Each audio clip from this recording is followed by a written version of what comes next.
खुलुमबाय बयनिसिमबो गिबिसिनथारावनो आं मनालिसा दैमारी आं सासे फोरोंगिरि आरो सासे बर' बिमा बर' आइजो महरै आं बर'नि बा बर' माहारिनि जौगानाय बर' फरायसाफोरनि जौगानायखौनो आं अरायबो हास्थायबोगासिनो दङ आरो आं जेब्लानिफ्रायनो आंनि फरायनाया जोबथ'यो बे समनिफ्रायनो आं दिनै गोसोखांदों 2008 मायथाइनिफ्रायनो आं धोरोमनि आफादफोरजोंनो जा फरायसा आफादफोरजोंनो जा बिदिनो बोसोरफ्रोमावबो बायदि बायदि जायगाफोराव थांनानै आं माखासे जोंनि गामियारि ओनसोलनि माखासे थासारिफोरखौबो आङो नुबोदों न'खरफोरनि रांखान्थि थासारिफोरखौ बा समाजनि बेबायदि बेले बेजे थासारिफोरखौ जौगानाय गैयै जोंनि गेजेरावहाय माखासे गेना गोरोन्थि सानलायलायनाय माखासे गावसोरखौ लानानैनो उन्दै साननाय बेबायदि लेक अफ मटिभेशन बेबायदि बायदिसिना थासारिफोरखौ आंहा नुबोनायखाय आं सासे फोरोंगिरि महरै आंहा गोबां गोसोआव दुखु दंमोन आरो आं बेबायदिनो खोब सानदोंमोन आरो बेखायनो जों मोनसे आसा खालामबाय थाखादोंमोन जे सानसे समाव जोंनि बे गोलाव सम आबसुनि दैदेननायाव जि जोंहा आन्दलन जाबोगासिनो दङ जायखौ जोङो बड'लेण्ड मुभमेन्ट होननानै जों बयबो मिन्थिगौ आरो NDFBनि दैदेननायावबो बेबायदिनो 34 बोसोर गोबां बेबायदि गावनि जाथि माहारिखौ मोजां मोनग्रा मानसिफ्रा न' बां गारनानै हाग्रा बंग्राफोराव थाहैदोंमोन जोंबो नुबोदों आरो जों गामियाव थानाय सुबुं हिसाबै जोंबो भुक्तभोगि आरो जों बेखौबो जों हास्थायखादोंमोन जे मोनसे समाव बेबो थुंगिनांगौ आरो आंनि जिबनाव आं जि समनिफ्रायनो आङो जोनोम जाबोबाय बड'लेण्ड मुभमेन्टखौबो आङो नुबोदों उन्दै समनिफ्रायनो बोरै आन्दलन जादोंमोन जों बोरै गामि नागारनानै खारनांदोंमोन जों हराव न'आव उन्दुनो मोनामोन बेबायदिनो गामि गंसे जोङो बेबायदि खारग्लुं खारसि जोङो जादोंमोन आरो जोंहा जेब्ला बे समफोरखौ गोसोखाङो जों माने खोब बेबायदि आबेगिक जायो आरो बिनिखायनो जि BTRनि जिथु सुक्ति जि गोरोबथा बे गोरोबथा 2020 मायथाइनि 27 जानुवारि आंनि जिबनाव बयनिख्रुइबो देरसिन बा गोसोखांथावना दिन हिसाबै आं दिनै नोंथांमोननि चेनेलनि गेजेरजों आङो दिनै फोरमायदों आरो आं सासे बर' बिमा हिसाबै बर' आइजो हिसाबै आंहा जिथु साननाय दङ गावनि जाथि माहारिनि सायाव अननाय दङ आरो बयखौबो जोङो मोजां हास्थायो रावनिबो सायाव जोंहा बेबायदि गाज्रि साननाय गैया जों अरायबो साफ्रोम लिडार साफ्रोम दैदेनगिरिफोरखौ जोङो मान सनमान होयो जोंहा बिसोरनि सायाव पजिटिभ मोनसे नोजोर दङ आरो बिनिखायनो आङो गुबुनफ्रा बुङोब्लाबो गुबुनफ्रा बायदिसिना बाथ्राफोरखौ सानोब्लाबो आं हले अरायबो पजिटिभ आङो थार बाथ्राखौनो सानो आरो अरायबो आङो थोंगोर नोजोरजों आं नुदों BTR गोरोबथाया जोंनि बर'नि थाखाय मोनसे बे माइलस्टोन आरो बेनो जोंनि बड'लेण्ड मुभमेन्टनि बा बड'लेण्ड सोरजिनायनि मोनसे बिथा होननानै आं दिनै गनायो आरो BTR गोरोबथाखौ आं गोसो गोरबोजों आं गरायदों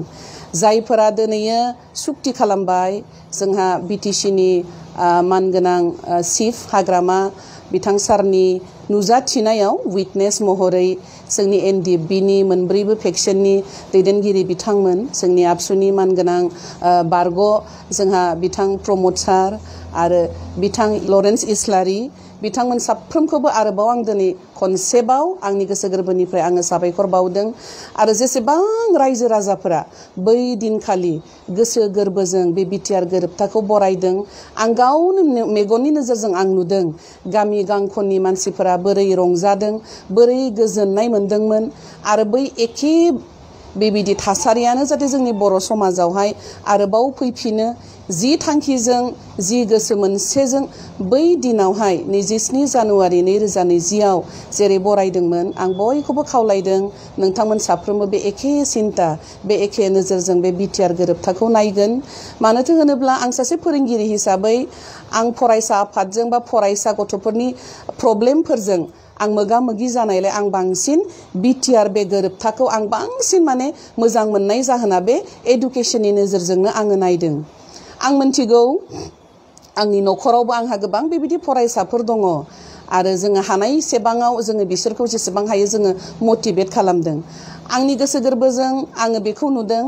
जे एडुकेशननि बेलायावहा जों जुदि सांग्रां नङाब्ला जों जुदि गोरों जायाब्ला जोंनि गेजेराव जुदि जोंहा एवेयारनेस गैयाब्ला जोङो फरायब्लाबो जोङो क्वान्टिटिल'सो जागोन जोङो क्वालिटिखौ जोङो मोननाय नङा नाथाय बिटिआर गोरोबथानि गेजेरजों बेखौ नुदों जे जोंनि बिटिआर ओनसोलाव थानाय फरायसाफोरा क्वालिटि डेभेलप जागोन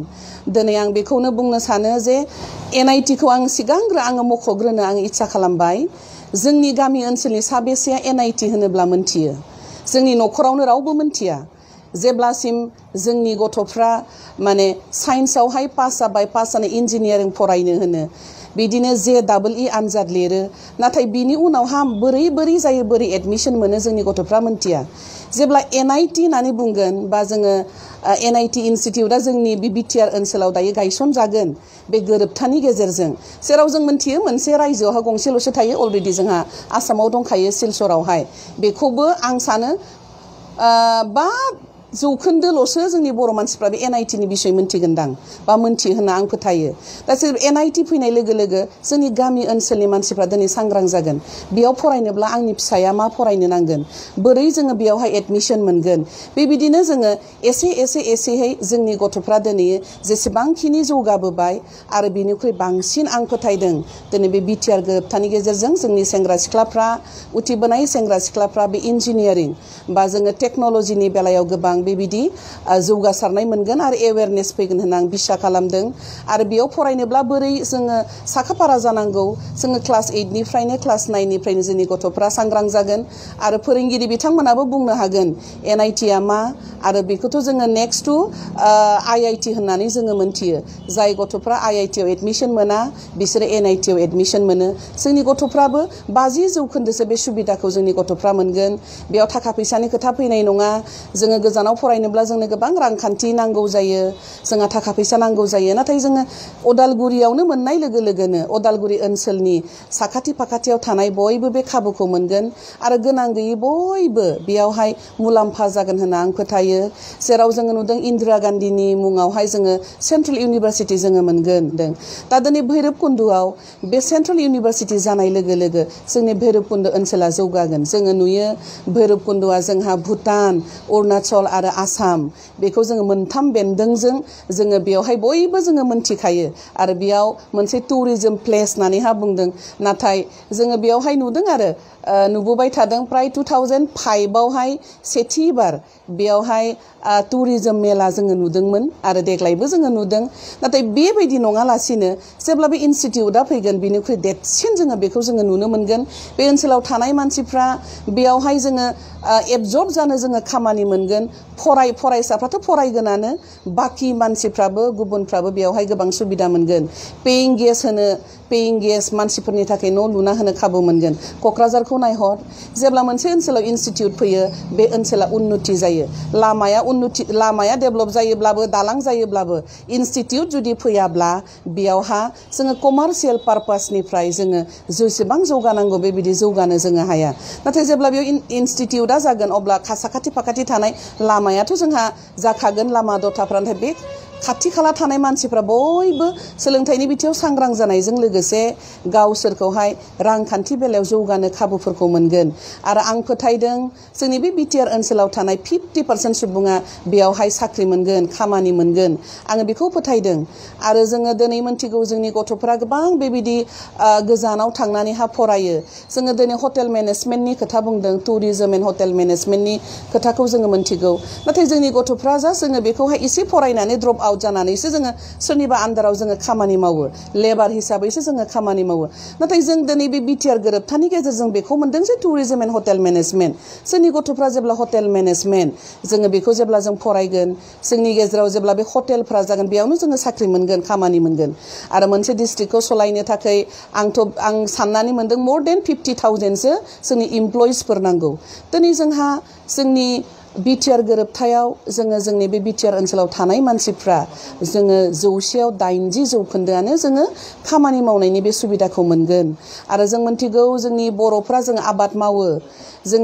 जों आबाद मावनानै जोङो थांनानै थाग्रा दिनै जोंहा मोनथिगौ जे जोङो एग्रिकालचार इउनिभारसिटि जोंहा जरहाटआवसो दङ दिनै आं सासे फोरोंगिरि हिसाबै आं मोनथिगौ दिनै जरहाटआव एग्रिकालचार इउनिभारसिटियाव एडमिशन लानोब्ला एसटिफोरा मिनिमाम जोङो 70% नांगौ जायो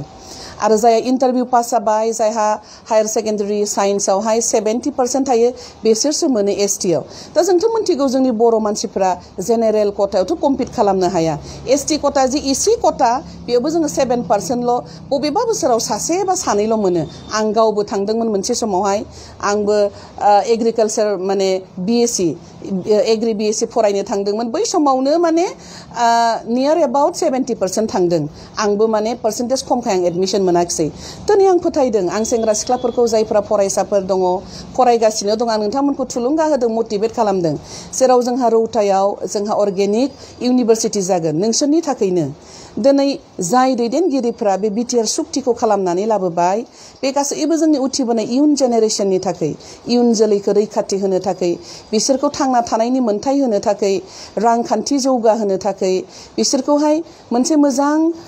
केरियार इनफरमेशननि बेलायावनो जा सोलोंथाइनि बेलायावनो जा देहा फाहामसालिनि बेलायावनो जा गासैबो बिथिंनिफ्राय बिसोरखौ जोङो रैखाथि होनो थाखाय बा बिसोरनि मोनसे रैखाथि गोनां इयुनखौ जोङो दिनै बिटिआर गोरोबथानि गेजेरजों मोन्दों आरो आं मिथिगौ बा जों बयबो मिथिगौ जोंनि बर'फोरा गेलेनाय आयदायाव खोब गोरों साखाफारा जों दिनै जमुना बर'खौ जोङो मिथिगौ जोङो दिनै जमुना बर' बायदि हाजार जमुना बर' जानो जोङो खाबु मोनगोन जेराव जोङो दिनै साय जोङो मोन्दों जोंनि गथ'फ्रा गामि ओनसोलाव फुटबल गेलेयो नाथाय जोङो कचिं मोनिलाय जोङो बेबायदि फरायनायनि सुबिदाफोरखौ मोनिलाय जोंहा केरियार इनफरमेशन मोनिलाय जों मा जायो जे जोङो जास्ट माने ओरैनो गामियाव गेलेनायाल'सो जोङो थायो नाथाय जोङो साय जेब्ला जाबाय जोंहा जितु बे मोनसे स्पर्ट्स कलेज जोंनि गेजेराव फैदों जोंनि गथ'फ्रानो खाबु मोनगोन दिनै जोङो नों आं बा जोंनि समाजनि साफ्रोम उथिबोनाय सेंग्रा सिख्लाफ्रानो बेवहाय फरायनो खाबु मोनगोन बेवहाय केरियार इनफरमेशन मोनगोन गेलेनानै जोङो मा जानो हायो बोरै जोङो गेलेनो नांगौ जोङो बेखौबो जोङो खाबु मोनगोन आरो जोङो मिथिगौ जोंनि बर' आइजोफ्रा जोंहा मा जायो दिनै एम्फौ लायो जोङो जि दायो दिनै कटेज इन्डास्ट्रिनि खोथा दङ स्मल स्केल्स इन्डास्ट्रिनि खोथा दङ फिसा फिसा इन्डास्ट्रिफोरा गायसनजागोन आरो बेबायदि इन्डास्ट्रिफोरा गायसनजायोब्ला जोंनि जायगायावनो गायसनजागोन दिनै आं नोंथांमोननि सिगाङाव बेखौ फोरमायनो इच्छा जादों आङो सासे मानसिखौ लोगो मोनदोंमोन बियो माने इन्डास्ट्रियाव साख्रि मावोमोननो हेन्डलुम एन्ड टेक्सटाइलाव बिथाङा मामोन इन्डास्ट्रियाव साख्रि मावोमोन बे साख्रिखौ गारनानैनो बियो दिनै बबेयाव फैदों जे बे जि दानाय खामानियाव फैदों बिथाङा जि दानानैहा बिथाङा आंखौ बुंदों सोरबा जुदि साख्रि गैयि दङब्ला बायदेव खोन्था ओरैबायदि जब माने अपरचुनिटिस दङ दिनै बोसोरावलायनो बिथाङा चाइनायावहा मा खालामोनो मोर देन 8 लाखसनि लायनो बिथाङा बुस्थु हरोनो जि दानानै हरोनो दा बेफोरबायदि इनफरमेशन बेफोरबायदि खाबुफोरखौ जोङो बे इन्डास्ट्रिनि गेजेरजों जे जों कटेज इन्डास्ट्रिनि खोथा बुंदों जोङो गामि ओनसोलाव बेबायदि फिसा फिसा बुवा कटा इन्डास्ट्रि जोंहा जेब्ला जागोन जोंनि आइजोफ्रानो जोङो मा जागोन खामानि मोनगोन जों आइजोफ्रानो जि दानानै फाननायनि बे मोनसे बेबस्थाखौ मोनगोन जों जेखौ बुङो इ मार्केटिं होनना बुंदों दिनै गावनि न'आवनो जोङो मोनसे दखान बायदि बानायनानै थ्रु जोङो माने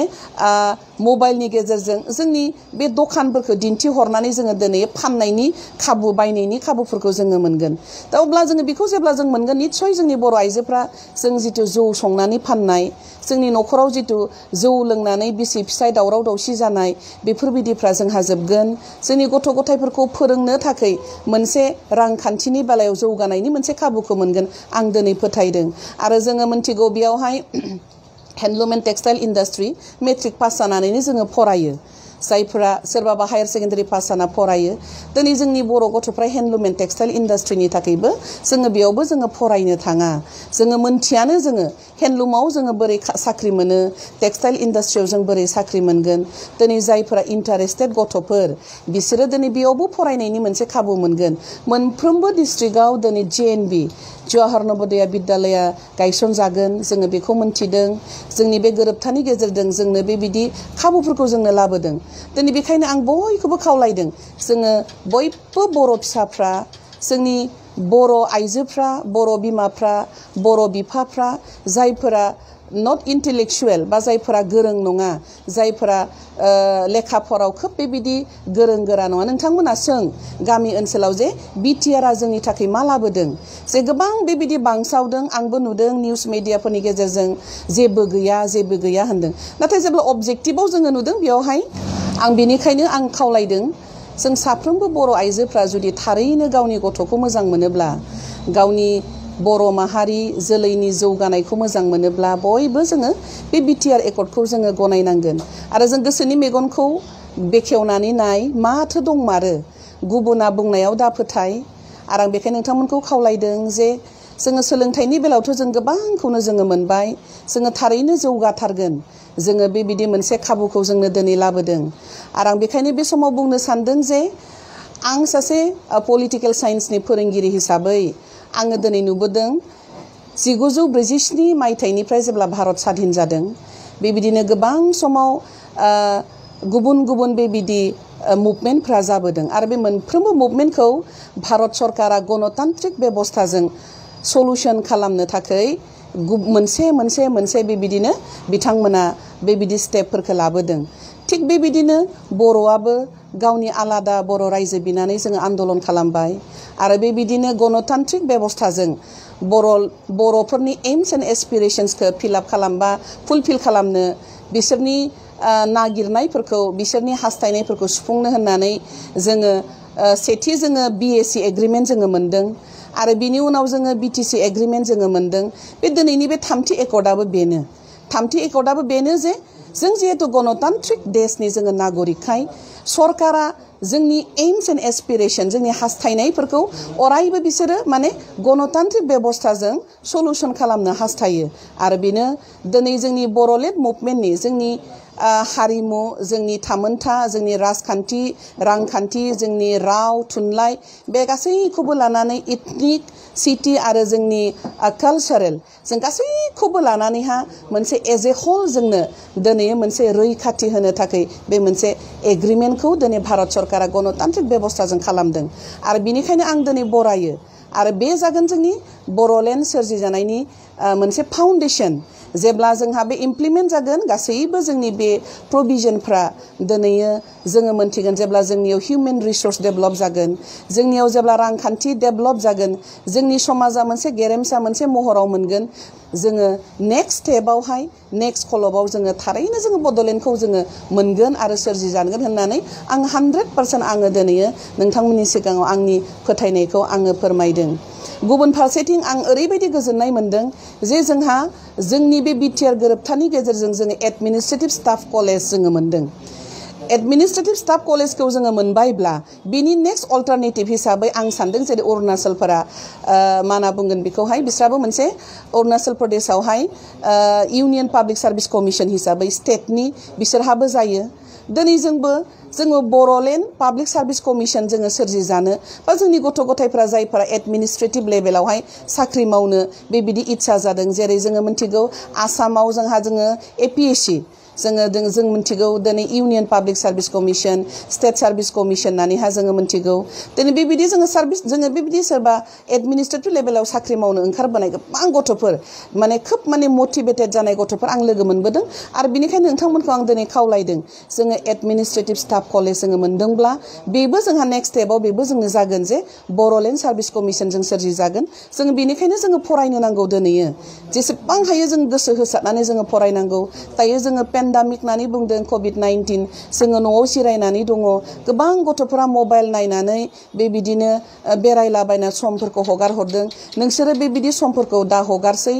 जोंहा जिहेतु गोरोबथा मोनसे जोंनि सान्थि गोरोबथा जाबाय जोङो मोनसे समाव जों गियोमोन जों गावखौनो माने बर' होनना सिनाखि होनो जोङो गिनाय मोनोमोन बर' होनना बुङोब्ला आंखौथ' गोबां गुवाहाटियाव अट' आवलाफ्रा बुंदोंमोन नोंसोर बोरै थायो बर' होनब्लाथाय उग्रपन्थी होनना बुङोमोन दिनै जोंनि गेजेराव बेबायदि उग्रपन्थी गैलिया आरो आं सानो बुहुमनि गेजेराव बर'आनो सेथि माहारि खोमा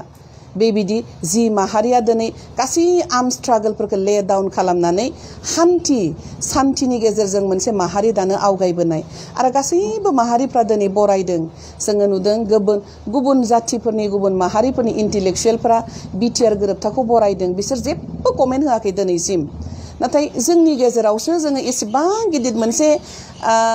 थासारिखौ मोननानैबो मोनसे एकर्डखौ मोननानैबो जोंनि माखासे मेलेमजिबि सुबुंफ्रा जोंनि लेखा फरा रोङि जाम्बा जाम्बि बर' माहारिफोरखौ बिट्रे खालामनो गुबुन लामाजोंहाय दैदेनलांनो नाजानायखौ जोङो नुदों आं बिनिखायनो आं खावलायदों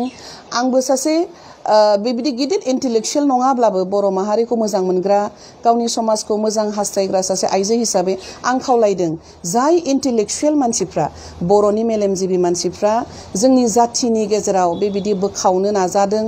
जोंनि गामि ओनसोलाव थानाय लेखा फरा रोङि जाम्बा जाम्बि जि मा बुङो बेखौनो नंगौ साननाय मानसिफोरखौ गुबुन लामाजों लांनो नाजादों नोंसोर बेखौहाय अननानै नागारदो नोंसोरनि गोसोनि मेगनजों नाय आत्मानि मेगनजों नोंसोरो नाय अब्ला नोंसोरो नुगोन बिटिआर गोरोबथाया जोंनि थाखाय मा आं नोंथांमोनखौ खावलायदों आरो जोङो बेयावहाय मोनदों जे जों गोबां समनिफ्रायनो बा गोलाव समनिफ्राय जोङो जोंनि बड'लेण्ड ओनसोलनि बाहेराव थानाय बर'फोरनि थाखाय जोङो बिसोरखौ बोरै पलिटिकेलि जोङो बिसोरखौहाय प्रटेक्शन होनो हागोन जोङो जोंनि इस्युआ बेबोमोन दिनै बेबो बे इस्युआबो दिनै बेयाव गेरेन्टि होजाबाय बे इस्युआबो जोंहा सलुशन समाधाननि लामायाव फैबाय दिनै बिसोरबो एसटि मोनबाय आरो बेनिख्रुइ देरसिन गोजोननाय मा थाबावगोन आरो जोङो जेखौ बुंबाय थादोंमोन जे जोंहा संकसनिफ्राय सदिया जोंहा मा जानांगौ होनना बुंदों बड'लेण्डनि सिमा जोंहा जानांगौ आरो बेयावबो जोङो नुदों जे जोङो जोंनि राजखान्थिनि बेलायाव जोङो बेखौ नुदों सेथियावनो लिरखादों अबजेक्टिभआव एरिया बारायनायनि खोथा आरो पलिटिकेल स्ट्रेंथनि खोथा दङ जों एरिया जोंहा मोनब्रै डिस्ट्रिक्टमोन जोङो मोननै डिस्ट्रिक्ट जोङो मोनबावगोन जेराव जोङो काउन्सिलनि बाथ्रा जोङो बेयावहाय मख'नाय दङ जोङो बेहा बेयो जुदि जाफुंमारोब्ला जोंहा 6टा डिस्ट्रिक्ट जागोन जेराव जोङो 40टा जोंहा एमसिएलएमोन कनस्टिटुएन्सि दङमोन दिनै 60टा जागोन गुबुन गुबुन जाथि माहारिनि रिप्रेजेन्टेटिभ्सआ बेयाव बारायगोन रिप्रेजेन्टेटिभ्स बारायनाय लोगो लोगो जोंनि प्रब्लेम्सफोरखौ जोङो उत्थापन खालामनो जोङो राजनैतिक मन्चआव लाबोनो जोङो खामानि मोनगोन जोंनि जाथि माहारिनि अनगायैबो गुबुन जाथिफोरजों लोगोसे जोङो बिदा फंबाय सानलायलायनानै जोङो खौसेयै जोङो जौगालांनायनि बे खामानिखौ बे सुबिदाखौ जोङो मोनगोन आरो बेबायदि एसेबां मोजां सुबिदा थासेयावबो माखौ माने जेबो गैया होनना बुंखो आं बेखौ माने बुजिनो हायाखिसै आरो जायफ्रा बेबायदि सानदों आंथ' सासे माहारि सिबियारि हिसाबै आं सानदों पलिटिकेल मटिभ आरो व्यक्तिगत स्वार्थनि थाखाय बे खोथाफोरखौ बुंदों आं बेनिखायनो दिनैनि मुगायाव बर'फ्रा गावनि व्यक्तिगत स्वार्थखौ नागारनो नांगौ आरो जोङो बयबो जोङो खौसे जानानै जि गोरोबथाखौ जों लाबोबाय जोङो 17 बोसोर आं दिनै बुंदों 17 बोसोर जोङो बिटिसिखौ जोङो बरायदों मान सन्मान होदों बिनि दैदेनगिरिफोरखौ जोङो सन्मान होदों जोङो बरायबोदों आरो जोङो बिसोरखौ दिनैबो जोङो सन्मान होयो आरो दिनै आं बिथांमोनखौ खावलायदों जायफोरा दिनै बे खाबुखौ मोनबाय जे बिटिसिनि गेजेरजों 17 बोसोर बर' माहारिखौ सिबिनो आरो दिनै बिटिआरनि गेजेरजों बे खाबुखौ होनांगौ जाहाथे बिटिआर सुक्ति खालायगिरिफ्रा आरो बिसोरबो जाहाथे गावनि बर' माहारिखौ सिबिनो खाबु मोनो गोदान माने आधुनिक माने मडार्निटिया जाहाथे फैयो डायनामिक लिडारफोरा जाहाथे फैयो आरो आंथ' मोनसे नोजोरजों नुदों जे बिटिआरआ जाबाय जोंना मोनसे स्मल स्टेट बियो स्मल स्टेट जायखौ जोङो क्षुद्र राष्ट्र होननानै बुङो जोङो नुदों जायफोरा सेकेन्ड वर्ल्ड वारनि उनावहाय जायफोरा कल्ड वारनि आयदाफोरखौ फरायदों इउएसएसआरनि बाथ्राफोरखौ फरायदों बेयाव नुदों आरो फिसा रायजो दाजादोंमोन दिनैबो जोंनि नर्थ इस्ट स्टेटआवहा बा जोंनि सा सानजा भारताव बेबायदिनो जानो थांदों स्मल स्टेटफोरखौ जोङो दाजागोन आरो बेबायदिनो जोङो मोनसे समाव जोंनि एम्स एन्ड एसपिरेसन जोंनि थामोनथा जोंनि रांखान्थि जोंनि राजखान्थि जोंनि हारिमु जोंनि गासैखौबो लानानै जेखौ जोङो नागिरदों बे थारैनो जाफुंथारगोन आं बिसा खालामदों आङो फोथायदों आरो आंनि आफा इसोर आं जि गोथां इसोरखौ सिबियो आं बेखौबो हामबाय होनो सानसेखालि सासे आइजोआ आंखौ बुंदोंमोन जे सुक्ति जानायनि उन दिनावनो बिथाङा बुंदों आरो बर'आ ओरैबायदि ममेन्टाव मोनफैबाय जि ममेन्टाव बर' माहारिया उद्धार जानांगौमोन दिनै बर'आ लायनो थैनायनिफ्राय माने धंस जानायनिफ्राय बर'आ लायनो दिनै मा जाखोनो बासायजानायनि खाबुखौ मोनबायनो आरो बिनिखायनो बिथाङा बुंदों आंनि आफा इसोर आं धन्यबाद होयो आंबो दिनै बे नोजोरजों नुदों जुदि बे सुक्तिया जायामोनब्ला जोंनि बर' माहारिया मा जागौमोन दिनै मडार्न साइन्स एन्ड टेक्न'लजिनि मुगायाव जों जेसेबांखिनि जौगानांगौ जों दाबो जोङो जौगायाखै जोंहा गोबां इन्टेलेक्चुवेल दङ जोंनि गेजेराव नाथाय जोंनि गथ'फोरखौ मटिभेट खालामा जोंनि फरायसाफोरखौ मटिभेट खालामा दिनै आं सानो आंल' बिल्डिं न'आव थानानै आंल' पाका न'आव थानानै मा जानो आंनि गामि गांखनाव थानाय गथ'फोराबो बिसोरबो बिल्डिं न'आव थानो मोननांगौ बिसोरबो गारि सलायनो हानांगौ आं दिनै मोर देन 50,000 इनकाम खालामो बिसोरबो खाबुखौ मोननांगौ आंनि नोजोरा बिसो बेनिखायनो आं दिनै खावलायदों आं सासे फोरोंगिरि हिसाबै आं बांसिन स्ट्रेस होदों जेराव आङो स्ट्रेस होदों एडुकेशननि बेलायाव आं सासे आइजो हिसाबै जोंनि आइजो माहारिखौ आङो खावलायदों नोंसोरो गुबुननि खोथाफोरखौ लानो नाङा जे गोरों गोरा मानसिफोरा जायफोरा बिटिआरखौ बरायदों नोंसोरो नाय गावनि गथ'फोरखौ जुदि अनदोंब्ला बिसोरनि मोजां इयुनखौ जुदि नाजाथारदोंब्ला आं नोंथांमोनखौ खावलायदों नोंसोरो बे बिटिआर गोरोबथायाव जे डायनामिक लिडार गोरों लिडारखौ नोंथांमोना सायख' आरो बेयावहाय सोरबा बुंनायनि गेजेरजों नङा नोंसोरो गावसोरनि बिबेकनि नोजोरजों गावसोरनि गोसोनि नोजोरजों नोंसोरो नाय आरो आं गुबुन फारसे आं खावलायनो सानदों जोंहा दिनै जोंनि गेजेराव NDFB होननानैबो जोङो गैलिया आं दिनै गोबां समनिफ्रायनो आंहा बेबायदि मोनसे क्लोज रिलेशन दङ बिसोरजोंबो बिसोरनि सेंग्राफोरजोंबो आंनि गोसोआ आं गाबखांनाय मोनोमोन बिसोर हाबा जाबाय न'खर जाबाय न' भारा लानानै थायो बेबायदि फिसा फिसा ओनसोलफ्राव न' लुनानै थादों दिनै बिसोरो हाग्रायावबो थांनो हालिया ना बिसोरो इनकाम खालामनो हायो ना दुब्लियाव थांना खामानि मावनो हायो ना बिसोरो बेबायदि लेबारखौनो मावनो हायो बिसोर ओरैबायदि डाइलेमायाव दङमोन आं दिनै बिसोरखौहाय आंनि मोनसे नोजोरजों गोसोजों आङो खावलायदों नोंसोर दिनै ओरैबायदि मोनसे खाबुखौ दिनै मोनदों जे जि खाबुआव नोंसोर गावनि गथ' गथाय गावनि मान सन्मानखौ लानानै थांना थानो गसंनो बेबायदि मोनसे बिथाखौ दिनै नोंथांमोननि दैदेनगिरिफ्रा लाबोना होफैदों दिनै आबसुनि दैदेनगिरिफ्रा गोबां सम 2005 निफ्रायनो दिनै NDFB सावरायदों खेबसे नङा खेबनै नङा गोबां बेबायदिनो नारा नाथा नाजालायनायनि गेजेरजोंसो दिनै बे सुक्तिया जाफुंदों बिनिखायनो नोंसोरो बेबायदि गुबुन गुबुन जायालासिनो मोनसे नोजोरजों नाय आरो जायफोरा जोंथ' नुबाय थाखादों रिहेबिलिटेशननि खोथा बुंदों जायफोरा बैसो दङ जायफोरा माने एडुकेशन क्वालिफिकेशन दङ बिसोर मा मोनदों बिसोर 3rd ग्रेड 4th ग्रेड बेबायदिनो रेलवेयावनो जा बा मा होनना बुंगोन गुबुन गुबुन माने डिपार्टमेन्टआव बिसोरखौ मा खालामनाय जागोन एबजर्ब खालामनाय जागोन बिनिखायनो फोथाय नोंसोरो गोनो गोथो जानो नाङा बिसा खालाम गावनि सायाव फोथायनाय लाखि नोंसोर जुदि फोथायनाय लाखिया 34 बोसोर नोंसोर आन्दोलन खालामनाया बियो मिनिंलेस जागोन नोंसोर जुदि गावसोरनियावनो जुदि फोथायनाय लाखियाब्ला सोरबा माबा मोनसे बुङोब्लानो जुदि नोंसोरो बेजोंनो थांफायोब्ला आं दिनै नोंथांमोनखौ खावलायदों आंनि गोसो गोरबोजों आं बिदा फंबाय साननानै आङो खावलायदों नोंसोर जि थांखि लानानै हाग्रायाव थांदोंमोन आरो जिखौ नोंसोरो मोनसे गोसोजों गावनि माहारिखौ सिबिनो होना ओंखारलांदोंमोन दिनै नोंसोरनि बे मोनसे खाबुखौ दिनै होदों जि माहारि सिबिनायनि मोनसे खाबु नोंसोरो मोनदों गावनि न'आवनो थानानै गावनि गथ' गथायजों थानानै जोङो कमन पिपोल जानानै बेनिखायनो आं नोंथांमोनखौ खावलायदों दिनै गोनो गोथो जानो नाङा आरो जायफोरहा बेबायदि गोबां केसफोर दङ जों बेखौ बुंदों हाइनस केस नन हाइनस केस जेब्ला एग्रिमेन्टआ जाखाबाय सुक्ति खालामखाबाय नोंसोरनि बे केसा दिनै मोनसे समावहाय आं दिनै नोंथांमोनखौ गोसो गोरबोजों फोथायनानै आं बुंदों जे आं खावलायदों बेबो दैखांजागोन जोङो गोनो गोथो जानो नाङा जोङो गावजों गाव फाव फान्दायलायनायफोरखौ जोङो नागारनो नांगौ नङाब्ला जोङो आरोबाव जोङो बेबायदि मोनसे गब्र'नायनि मोनसे लामाजों जोङो थांगोन आरो जायफोरा दिनै जेबो गैया होननानै बुंदों बेफोरखौ बुंग्राफोराथ' आङो मिन्थिगौ इन्टेलेक्चुवेल मानसि बिसोरो गोरों गोरा मानसिफ्रानो दिनैहाय मा खालामदों पलिटिकेलि मानसिफोरखौहाय गुबुन लामाजों बेंनो नाजादों बा लांनो नाजादों बेफोरखौ जोङो नागारनो नांगौ गावनि स्वार्थफोरखौ जोङो नागारनो नांगौ दिनैनि मुगायाव जोङो गोसो मोनसेजों जोङो जोंनि माहारिखौ जोङो बजबनो जोङो सोलोंनो नांगौ आरो जोङो दिनै मोनसे इन्टारनेशनेल लेभेलाव बर' माहारि होननानै जोङो सिनाय मोनजाबाय आरो आं लाजिनाय मोनो बुंनो आं दिनै पलिटिकेलि मटिभेटेड जानानै आङो बेखौ बुङाखै नाथाय आङो सासे बर' आइजो हिसाबै आङो इमोसनेल जानानै आं बुंदों जायफोरा गोदो बर'नि दैदेनगिरिमोन MP जाबोदों दिनैबो MP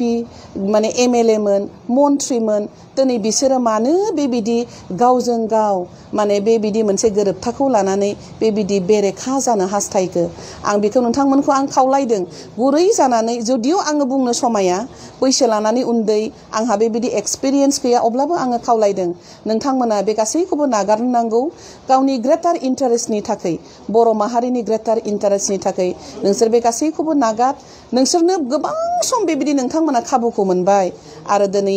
गुबुनफोरनो बे खाबुखौ होनांगौ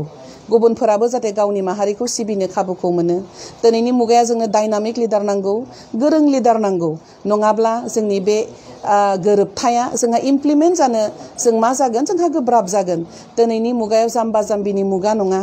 दिनैनि सेंग्रा सिख्लाफ्रा जे एसेब्लाबो लेखा गोरों जाबाय बर' माहारि हिसाबै, बिसोरबो गोरों लिडारफोरखौ नागिरो। बिनिखायनो जायफोरा दिनै साख्रि मोनाखै, शिक्षित बर' लिडार, बर' फरायसाफोर दङ, सेंग्रा सिख्लाफोर दङ, आं नोंथांमोनखौ खावलायदों, नोंथांमोना खौसे जा। जाय सेंग्रा सिख्लाफ्रा दिनै